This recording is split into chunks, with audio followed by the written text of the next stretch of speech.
Hola, ¿qué onda? ¿Cómo están? ¿Todo bien? Yo aquí practicando un rato. Tal vez conozcan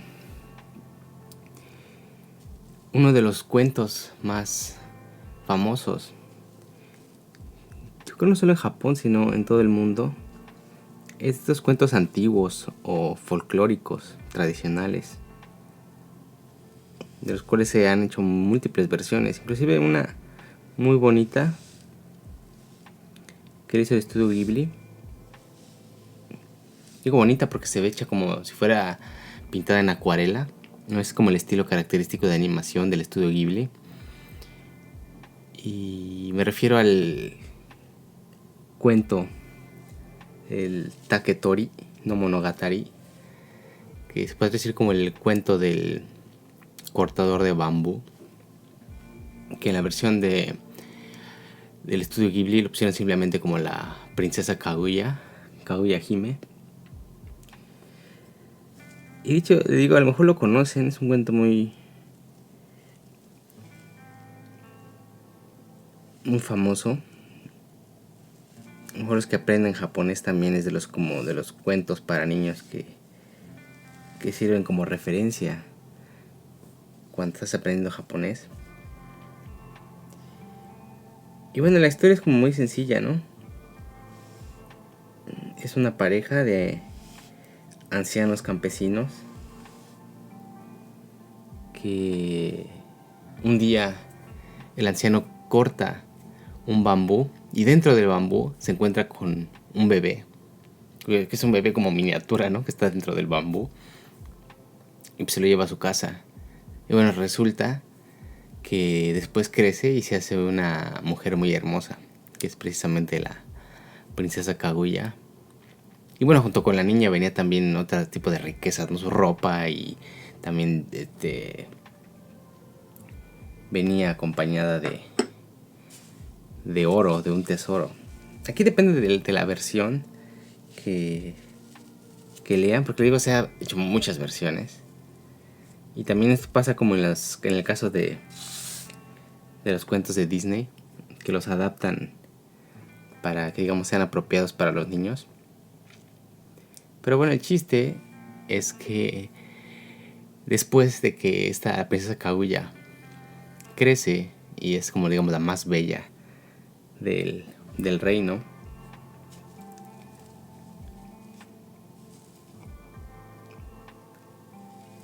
le empiezan a buscar marido. Pues como está súper guapa, pues todos quieren con ella, ¿no? Entonces se presentan varios como gobernadores, príncipes, así como los los meros de ahí. Los más ricos, los más poderosos, quieren casar con la princesa Kaguya. Pero si ella como no quiere con ninguno de ellos, les pone una tarea imposible. Les pide que le busquen un tesoro, así, un tesoro que o sea, en su vida van a encontrar, ¿no? Que yo creo ni existe o no existía, ¿no? Le pide así que le busquen la chafaldrana de la espiroqueta, ¿no?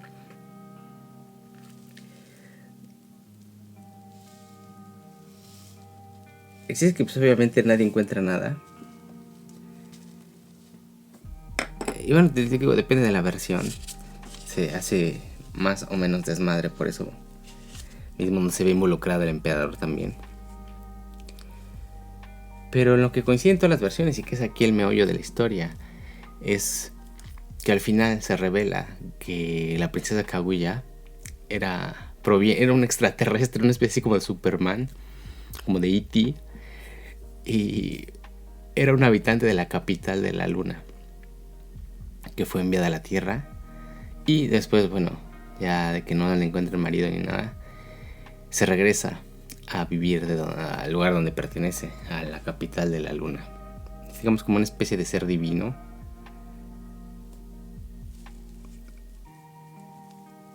Y bueno, pues ahí acaba el cuento, ¿no? Revelándose, digamos, la divinidad de la princesa Kaguya, que pertenece a un reino muchísimo más sagrado, hermoso, que cualquier reino que pueda existir en la tierra. Este cuento, les digo, es como de los más famosos. E inclusive, o sea, es de los cuentos más viejos que se tienen registro.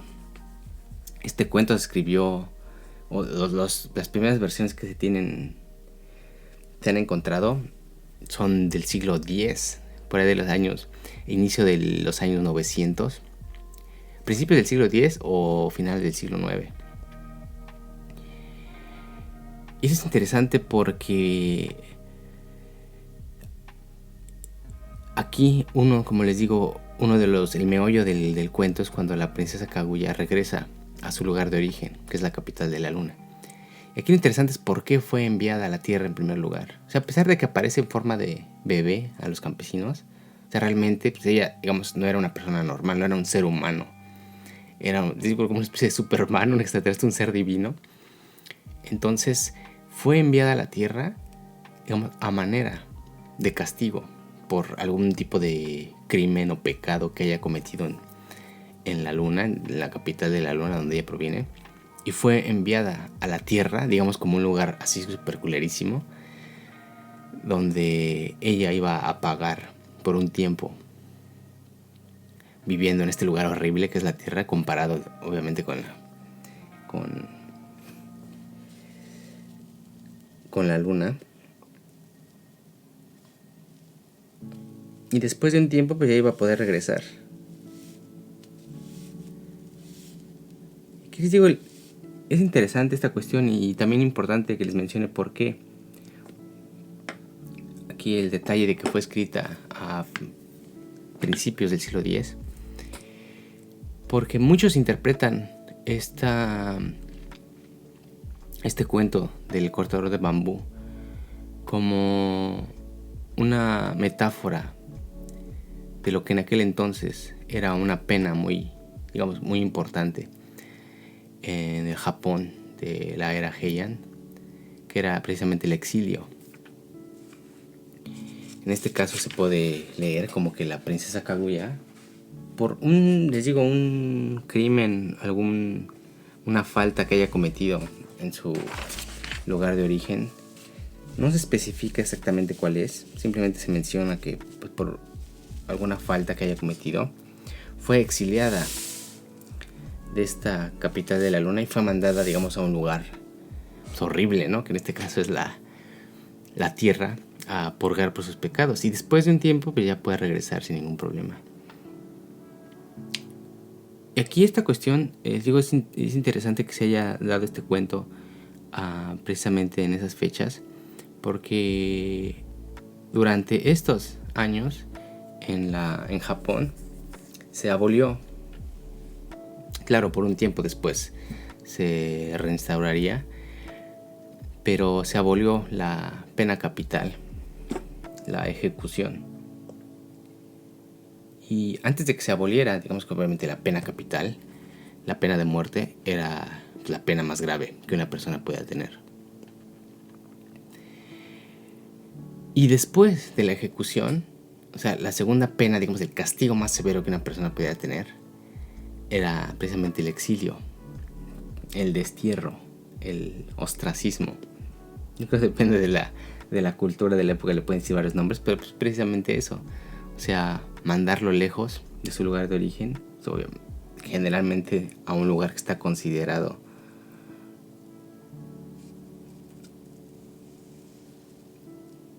pues si al fin y al cabo es un castigo, ¿no? O sea, un lugar que es horrible, un lugar, digamos, que no va a ser del agrado de la persona que es exiliada. Así como cuando los rusos, cuando los mandaban a Siberia.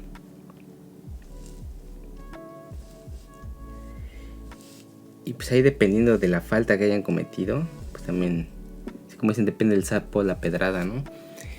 Los mandaban a un lugar lejos de la capital, que en ese entonces estaba en Kioto. Y pues sí, en determinado tiempo. Y aquí también dependiendo de la severidad podían o no perder, digamos, su estatus. Como por ejemplo el cuento de la princesa Kaguya, no perdió su estatus. O sea, después de que pasó un tiempo ya regresó otra vez a la capital, digamos, pues a seguir con lo que estaba haciendo. Y en otros casos más severos, pues sí se exiliaba y la persona, digamos que perdía toda su...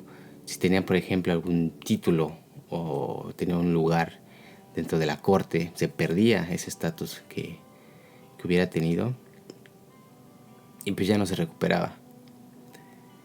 Y bueno, en otros casos pues sí podía regresar sin ningún problema, aquí dependiendo de la falta. Pero les digo, después de la pena capital, la segunda pena más severa era el exilio. Ya después, como les digo, como los que mandaban a Siberia, después de esto, los trabajos forzados. Y fíjense, es curioso que tiene relación de cómo iban, digamos, la severidad de los castigos. O sea, en primer lugar estaba la pena de muerte, el exilio, los trabajos forzados, y después estaban los castigos corporales. O sea, digamos que en cuarto lugar estaba el azote. Es algo curioso porque, digo, en cuarto lugar está el azote con un palo, un palo duro, un palo rígido. Y en quinto lugar está el azote, pero con una vara flexible. O sea, es que también como depende de la severidad de la falta que haya cometido esa persona. Y aquí, después de que en el periodo Heian se abolió la pena de muerte, pues quedó el exilio como la pena más severa que una persona pudiera recibir. Y digo, es interesante cómo coincide junto con los primeros registros que se tienen de este cuento del cortador de bambú, precisamente por esta metáfora que se hace de la princesa Kaguya, que fue exiliada de su lugar de origen para ser enviada a la tierra a cumplir un cierto periodo fuera de, pues, de la capital. Y aquí también habla mucho de cómo era la visión, digamos, de cómo estaba estructurada la sociedad en Japón en ese entonces. O sea, claro, obviamente no se parece nada a como, digamos, las democracias que se viven hoy en día, sino era una, digamos, estructura muy jerárquica, en el cual obviamente la punta de la pirámide era el emperador. Y bueno, digamos que entre comillas también, porque si recordamos había otras familias que, digamos, tenían el poder fáctico y podían, digamos, controlar a los emperadores, que generalmente eran niños, eran controlados por sus abuelos o por los suegros, que podían pertenecer a otras familias, a otros clanes. Por ejemplo, una muy famosa, el clan Fujiwara. Pero bueno, el chiste es que, o sea, digamos que en papel, o sea, dentro de la punta de la pirámide estaba el emperador. Y después de ahí pues, siguen los ministros, los gobernadores y así. Pero digamos era una estructura muy jerárquica en el cual, digamos que el centro del poder, o sea, era una sociedad muy centralizada, en el cual digamos que el mero centro pues estaba precisamente en la vivienda del emperador, lo que se puede conocer como el Palacio Imperial. Y a partir de ahí, digamos que como si fueran círculos concéntricos, pues estaba en la distribución de las viviendas de los diferentes miembros de la corte o de la nobleza. Es interesante porque hay muchos teóricos que estudian este fenómeno del exilio como pena máxima en la era Heian. Y hacen este hincapié en la centralización, esta diferencia entre centro y margen, o digamos la centralización del poder por una parte y la marginalización por ejemplo, de los campesinos que no estaban dentro de la corte, que pertenecían, digamos, así como lo más bajo de la sociedad. Y bueno, después de ahí, si una persona cometió una falta lo suficientemente grave para meritar el castigo más severo, era sacado de ese centro. O sea, era sacado de, pues sí, digamos, del círculo, del círculo del club. Y era marginalizado. Y digo, dependiendo también de la severidad, podía perder permanentemente todos sus privilegios, todos sus títulos, todas sus propiedades. Y en otros casos era una cuestión temporal. Y aquí también está en relación a, digamos, los juegos políticos que se tenían. Si por ejemplo un emperador desterraba a una persona, pues si existía cambio de administración, si llegaba un nuevo emperador, pues podía que ese emperador perdonara a la persona que había sido exiliada, ¿no? Entonces también aquí depende mucho de digamos, las palancas que tuviera cierta persona.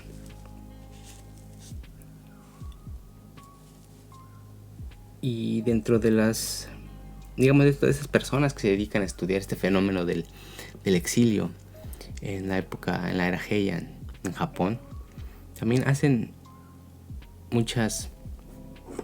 existen, digamos, casos como famosos, tanto reales como en la ficción, de personas que fueron exiliadas.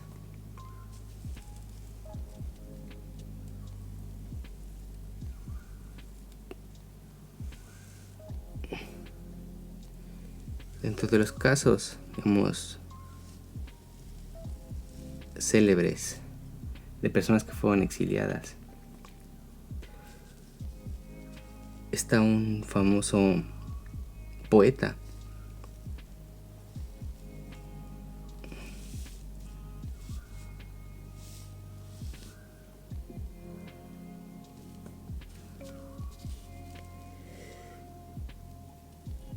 que este poeta, digamos que ya llevaba el exilio en la sangre. Se puede decir que nació en el exilio, nació cuando su padre, que era hijo de un emperador, fue exiliado, y mientras estaba exiliado nació este poeta, Narihira, por ahí del siglo IX. Y este poeta, digamos, fue célebre. O sea, sus poemas están dentro de las antologías clásicas más conocidas de Japón, de que hasta hoy en día son estudiadas en la escuela. Así como cuando luego en la primaria, en la secundaria te ponen a leer poemas de Sor Juana o poemas de Octavio Paz. Sí, esos como poemas que todos se saben. Pues de igual manera hay este poeta Narihira, que nació en el exilio. También, digamos, que se convirtió en de los poetas más importantes en Japón, y que hasta la fecha se conservan muchos de sus poemas. Y este güey también era un desmadre, ¿no? De hecho, fíjense, les estoy platicando esto porque al punto al que quiero llegar finalmente es que muchos de estos modelos, incluido este poeta Narihira, sirvieron como, digamos, como de inspiración para Murasaki Shikibu para crear su Genji en la novela de Genji. Entonces este poeta Narihira era considerado como una persona muy elegante, digamos que era como el no va más del refinamiento. O sea, se consideraba como súper guapo, súper brillante, súper educado, súper refinado. Y pues obviamente era un poeta súper afamado en ese entonces, ¿no? Entonces, digamos que las características de esta persona, digamos que sirvieron como modelo para Murasaki Shikibu, para crear a Genji. Y digo, aquí no nada más, digamos, que su fama de refinamiento fue la que sirvió de modelo, sino que también, de igual manera como Genji, también se la pasaba, digamos, ligándose a cuanta chica se encontrara por ahí, y que precisamente lo metería en muchos problemas. Entre sus romances más famosos está que se ligó, tuvo sus ondas con la gran sacerdotisa del templo de Ise, que el templo de Ise es de los más importantes dentro de la religión sintoísta. Y debido a esto, digamos, valieron muchas enemistades, lo que derivó en que precisamente se exiliara su famoso viaje al este, donde viajó a lo que hoy es Tokio. Digo, este es uno de los modelos que sirvieron para Murasaki Shikibu para escribir al Genji Monogatari. Por un lado, este poeta Narihira, y un siglo después, en el siglo X, vendría otra persona que también fue exiliada en este caso por unas cuestiones políticas, que en este caso es Minamoto Takahira. Este Minamoto Takahira también formaba parte, digamos, de la familia real, y se vio envuelto en unos problemas políticos. Parece como que estaba en una conspiración para crear una especie de golpe de estado, y fue descubierto, y pues la pena que tuvo que cumplir pues fue el exilio. Y les digo, esto además de su vida, su forma de vida, su educación, su refinamiento, estos modelos sirvieron para Murasaki Shikibu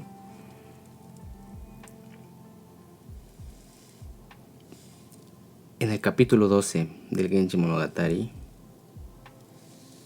que trata precisamente del exilio de Genji en Suma. Este es el capítulo titulado Suma. Suma es el nombre del lugar a donde fue exiliado Genji. Entonces, el caso aquí es que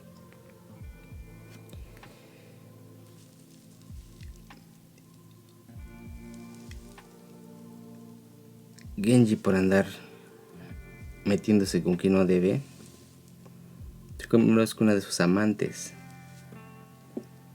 Tuvo sus ondas con la hermana de la madre del emperador. Y esta hermana, digamos que pertenecía dentro del harem, o dentro de las damas del emperador. Entonces digamos que era casi como si fuesen de su propiedad. Entonces Genji se metió con una de ellas, fue descubierto por el padre de esta chica, y pues sí, ahí digamos que empezaron todos sus problemas. Y debido a esta situación de que fue encontrado en plena acción con una mujer que digamos pertenecía al emperador, Genji tuvo que cumplir la pena máxima en ese entonces, que era el exilio. Entonces Genji fue desterrado de la capital de Kyoto, de Heian-kyo. Fue desterrado a Suma, que ahorita no nos podría parecer tanto. Está, yo creo, ni siquiera a más de aproximadamente 100 kilómetros de la capital, en lo que ahora es Kobe, de donde viene la carne Kobe, la vaca Kobe, que es muy famosa. De Kobe es donde se encuentra Suma, que ahora es muy famosa esa región porque tiene playas muy bonitas. Y precisamente a Genji lo mandan a la playa, a un pueblo en Suma, cerca del mar. Y pues sí, este capítulo trata precisamente de su vida en el exilio. La primera parte es un poco, digamos, triste, porque narra cómo Genji se empieza a despedir de todos sus amigos. Se empieza a despedir principalmente pues, de todas sus amantes. Casi va de una por una despidiéndose. Solamente de los que más le duele pues, es despedirse de su actual esposa, Murasaki. Y pues sí, o sea, se despide se cartea con todo diciendo que se va. Pero es algo raro porque a pesar de que, o sea, supuestamente cometió una especie de crimen, cometió una falta en la cual le valía la pena más grande, no es como que se lo hayan llevado esposado o algo así. O sea, se menciona que este güey se tiene que exiliar y pues va casi así como no queriendo. O sea, sin ningún atisbo de prisa. Pues pasa la noche chupando con su cuñado. Se cartea con todos sus amantes, visita a una, después se regresa a su casa y se pone a platicar con su esposa, despidiéndose y así. O sea, se toma todo el tiempo del mundo, pero bueno, al fin y al cabo es inevitable y pues, termina yéndose, llevándose a unos cuantos sirvientes a Suma, a lo que ahora es Kobe. Y en ese entonces, por lo menos lo que narra en esa novela, es que ahí, digamos, la vida era muy dura para las personas que habitaban, porque Suma, en ese entonces, como estaba en la costa, en la playa, era un lugar donde se producía sal. Había muchos hornos donde se hierve el agua del mar para producir sal. Que fíjense, la otra vez estaba checando y todavía es un método tradicional. Que, claro, obviamente no, la sal creo que venden en el súper no es así, pero si quieres comprar, digamos, sal artesanal o producida por métodos artesanales, todavía aún en algunas costas de Japón se sigue produciendo, digamos, de manera artesanal. En estas tinajas grandes se recolecta el agua de mar, se hierve todo el agua de mar y se va recolectando la sal. Y bueno, supongo que las propiedades deben ser diferentes. A lo mejor tienen diferente tipo de composición de minerales, diferente sabor. No, la verdad es que no lo sé, debe ser muy caro. Pero todavía en este tipo de regiones siguen produciendo esta sal. Y les digo, pues obviamente ha de haber sido una vida horrible para los trabajadores de esos hornos, de esas fábricas de sal. Pero pues obviamente Genji, aquí les digo, depende también de la falta. En este caso se ve que Genji se exilia, pero digo, se lleva un cortejo de varios sirvientes. Y pues a pesar de que supuestamente es un castigo, o sea, pues no tiene que trabajar, no hace nada. O sea, su principal problema es que se aburre mucho. Y pues prácticamente su vida en suma, en el exilio, pues sí, o sea, el aburrimiento total. Que probablemente sea igual o peor que los trabajos forzados. Porque pues sí, su vida se va así, en el tedio, un día tras otro igual. De repente recibe una carta, pero bueno, el correo digamos que no es lo más efectivo del mundo. Recibe una carta de su cuñado, recibe cartas de sus amantes, recibe carta de su esposa. Pero así pasan los días en esta playa de Kobe. Y aquí también interesante este capítulo de la vida en el exilio. Es que al lado de Suma está, digamos, otro pueblo que se llama Akashi. Y aquí en este pueblo vive un ex gobernador que se hizo monje y que tiene una hija. Y se entera este monje de que Genji está exiliado, digamos, en el pueblo de al lado. Y pues quiere, digamos, ofrecerle a su hija como esposa. Y aquí, digo, es importante porque aquí es donde va a conocer a otros grandes amores. Genji, que es la dama de Akashi, del pueblo vecino donde estuvo exiliado. Y aquí hay otra cosa curiosa de lo que les platicaba al principio, de cómo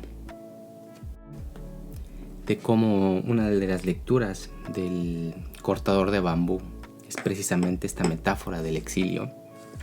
Parece ser que así se entendía también en ese entonces. Entonces les digo, de las primeras registros que se tienen de este cuento del cortador de bambú de la princesa Kaguya, es del principios del siglo X, y el Genji Monogatari se escribió en el siglo XI. Entonces, cuando se escribió el Genji Monogatari, o sea, en este caso Murasaki Shikibu, digamos que tenía pleno conocimiento de este cuento del cortador de bambú. O sea, imagínense, ya en ese entonces ya era, digamos, un cuento popular, un cuento, sí, tradicional de Japón, que todos se conocían. Y sí, entonces se hace referencia en este capítulo cuando Genji, por ejemplo, recita algunos poemas evocando este exilio en el que se encuentra, pues sí menciona la capital en la luna, hace muchas referencias a la luna. Entonces se hacen referencias precisamente a este lugar de origen de la princesa Kaguya, así como si Genji hubiera sido expulsado de la capital de la luna, que en este caso se refiere a Heian-kyo, a la capital, a Kioto, de donde fue expulsado y mandado pues a otro lugar donde tendría que pasar penurias, que en este caso es las playas de Suma.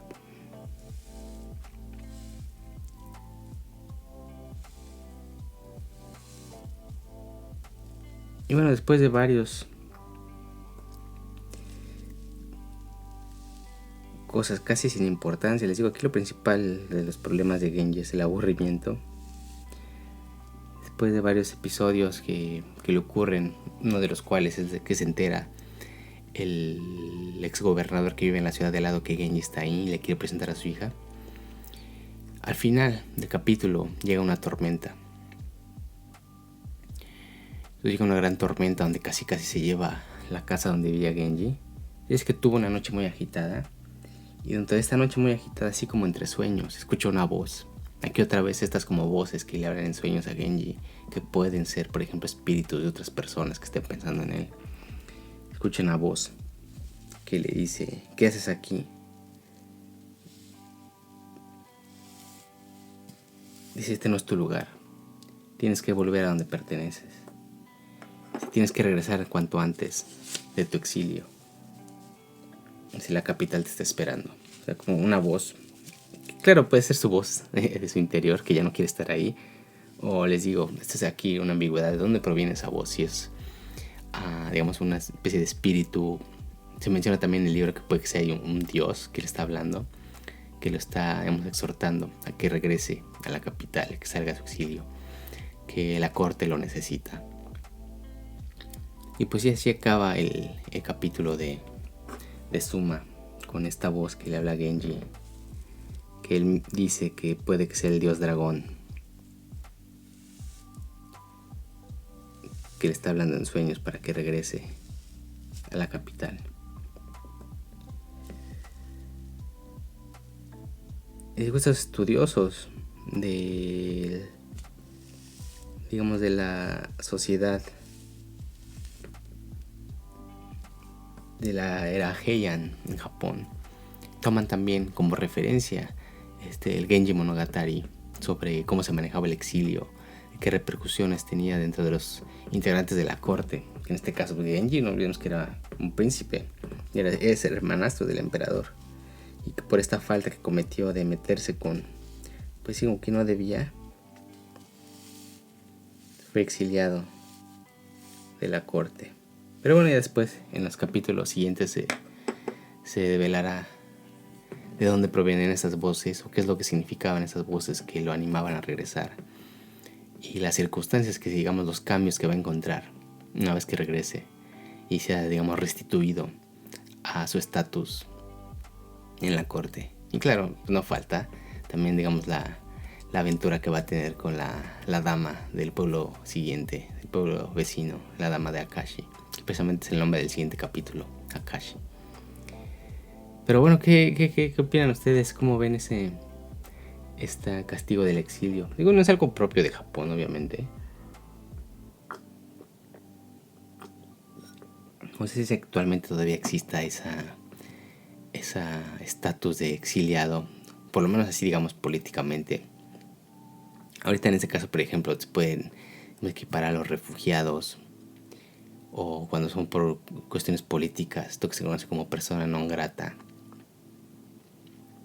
Pero bueno, eso ya serían otras cuestiones que valdrían otro tipo de discusión. Pero bueno, por ahora les puedo decir que chequen ese capítulo del exilio de Genji en Suma, y chequen la versión del estudio Ghibli de la princesa Kaguya. Está basada en este cuento clásico japonés del cortador de bambú. Está súper bonito, se ve súper bonito, está pintado, les digo, como si fuera acuarela. Se ve súper bonito esa versión del cortador de bambú en la princesa Kaguya. Pero bueno, pues ahí después de que lo chequen me dicen qué onda sale. Pues cuídense, nos vemos, bye.